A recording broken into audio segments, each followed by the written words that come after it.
आज तुमच्यासाठी मी बोलत रेकॉर्ड करा हे तुमची केस आजच्या भविष्यवाणीनुसार कायमची नील होणार, तुमची कायमची सुटका होणार। जे मी आज सांगितलेलं तेच येशू तुमच्यासाठी करणार। जसं सांगितलं तसंच झालं। हालेलुया। बघा त्यांच्या आई सांगत आहे जसं तुम्ही सांगितलं तसंच झालेलं आहे। तुम्ही 12 तारखेला सांगितलं होतं कोर्ट तुम्हाला निर्दोष देणार म्हणून 4-5 लाख रुपये गेले असते।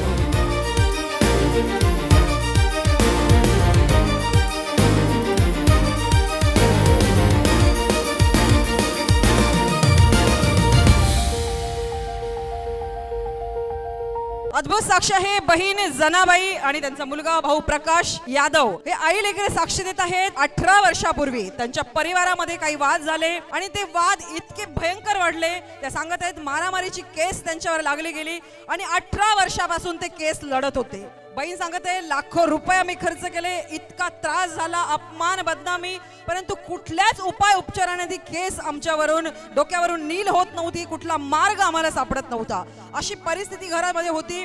आम्ही शेती गहाण ठेवली होते नव्हते ते दागिने विकले, हर एक वस्तू विकून तो कोर्टाचा खर्च आम्ही करत होतो आणि अशी वेळ आली की जीवन नकोसं झालं आणि बहीण सांगत आहेत की भीती वाटत होती की कोणी जीवाचं काही बरं वाईट करू नये, इथपर्यंत वेळ आली। परंतु बहीण सांगत आहेत त्या बीड जिल्हा मधून आलेले आहेत आणि बहीण सांगत आहेत आज 3रा आठवडा आहे, 3च वेळेस आम्ही इथे आलो आणि ज्यावेळेस 1 महिन्यापूर्वी पहिल्यांदा ते इथे आले आणि बहीण सांगत आहेत ज्या दिवशी ते प्रार्थनेला हजर होते त्याच दिवशी त्यांची कोर्टाची फायनल तारीख होती, फायनल निकाल होता आणि तो निकाल असा होता की जे काही जज शिक्षा लावतील ती शिक्षा आम्हाला भोगावी लागणार। परंतु बहीण सांगत आहेत आम्हाला माहित होतं की आज तारीख आहे तरीही आम्ही प्रार्थनेला आलो आणि ज्यावेळेस आम्ही मागे इथे गर्दीत बसलेलो होतो मला माहित नव्हतं काय बोलायचं, कसं प्रभू येशू म्हणायचं, कसा धावा करायचा। परमेश्वराचे दास प्रार्थना करत होते आणि हे आई लेकरं सांगत आहेत आम्ही प्रभू येशू देवा येशू येशू धावा करत होतो की आम्ही ज्या कारणासाठी आलो आम्हाला त्या सर्व समस्येतून सोडव। आणि बहीण सांगत आहेत असं अद्भुत कार्य प्रभू येशूने केलं। ज्यावेळेस आम्ही इथून घरी गेलो कोर्टातून त्यांना बोलावून आलो, फोन आले, परंतु आम्ही न गेल्यामुळे जजने ती तारीख पुढे ढकलली, जे असं याच्या आधी कुठेच कधी झालेलं नाही, जे आमच्यासाठी परमेश्वराने केलं। परंतु ज्यावेळेस आम्ही पुन्हा दुसऱ्या आठवड्यात ती साक्ष घेऊन आलो या जागेत आम्ही साक्ष देत होतो आणि परमेश्वराच्या दासाने सेवकाने सांगितलं की मी परमेश्वराचा सेवक तुमच्यासाठी प्रार्थना करत आहे, ही केस लवकरच नील होणार, रिझल्ट निकाल तुमच्या बाजूने लागणार आहे। आज तुमच्यासाठी मी बोलत रेकॉर्ड करा हे तुमची केस आजच्या भविष्यवाणीनुसार कायमची नील होणार, तुमची कायमची सुटका होणार। तुम्ही येशूवर विश्वास केलेला आहे, परत त्याचं काहीच राहणार नाही। ते केस तुम्हाला कोर्ट निर्दोष तुम्हाला सोडवणार, निर्दोष हा शब्द लक्षात ठेवा आणि विश्वास करा येशूवरती। आणि ज्यावेळेस तो निकाल लागेल त्यावेळेस पुन्हा साक्ष देण्यासाठी या, जे मी आज सांगितलेलं तेच येशू तुमच्यासाठी करणार। आणि 1 महिन्यापूर्वी त्यांनी साक्ष दिली की कशा रीतीने ती तारीख पुढे ढकलली गेली आणि आज ते साक्ष देत आहेत की निकाल त्यांच्या बाजूने लागला 17 तारखेला आणि त्यांची निर्दोष सुटका झालेली आहे। 324, 307, 326 अशी ती कलम होती, त्यांना भयंकर अशी शिक्षा होणार होती, परंतु प्रभू येशूने सेवकांच्या प्रार्थनेद्वारे अशक्य गोष्ट शक्य केलेली आहे। जोरदार टाळी वाजवा, हालेलुया। यादव परिवार आहेत आणि हे आई आणि त्यांचा मुलगा आहे। बीड जिल्ह्यामधून त्या येत आहेत विश्वासाने 2 महिन्यापासून या ठिकाणी प्रार्थनेला आणि किती अद्भुत साक्ष झालेली तुम्ही ऐकलं माझ्या बहिणींनो भावांनो। ओके ब्रदर, तुम्हाला मागच्या काही आठवड्यापूर्वी सांगितलं होतं की तुमची केस पूर्ण नील होणार, प्रभू तुम्हाला निर्दोष मुक्तता करणार।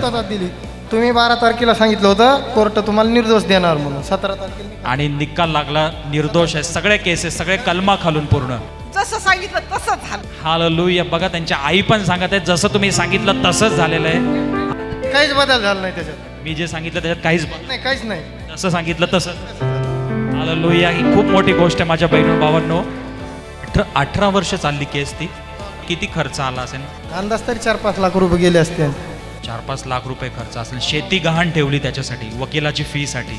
हे ब्रदर सांगत आहेत 4-5 लाख रुपये त्यांनी खर्च केले, त्यांची शेती त्यांनी गहाण ठेवली आणि वकिलाची फीस त्यांनी दिलेली आहे, तरी पण 18 वर्ष त्यांना न्याय मिळाला नाही। 18 वर्ष ते झगडत होते त्या परिस्थितीतून आणि इतके टेन्शनमध्ये होते, पण कोणीतरी त्यांना सांगितलं की तुम्ही शेवगावमध्ये आशीर्वाद प्रार्थना भवनमध्ये जा आणि तिथे प्रभू येशू तुमच्यासाठी चमत्कार करेल। आणि मागच्या काही आठवड्यापूर्वी मी त्यांच्यासाठी भविष्यवाणी केली, ज्यावेळेस तुम्ही विश्वासाने येतात त्यावेळेस आत्ता ही साक्ष मी ऐकते, पण त्याच्या आधीच आज आपण प्रवचन ऐकलं की तुम्ही असाधारण गोष्टी जीवनामध्ये झालेल्या पाहाल। हालेलुया।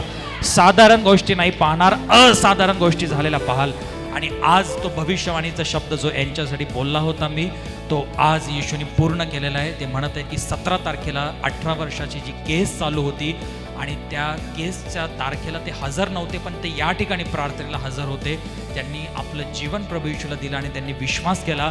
18 वर्षाच्या नंतर त्यांना जी गंभीर गुन्ह्याची शिक्षा होणार होती ती रद्द झालेली आहे आणि कोर्टने जजने निकाल दिलेला आहे की तुम्ही निर्दोष आहात. आता त्यांना कुठल्याच केसमध्ये हालेलुया! काही समस्या नाहीये. जोराची टाळी वाजून प्रभू येशूला धन्यवाद देऊया. हालेलुया!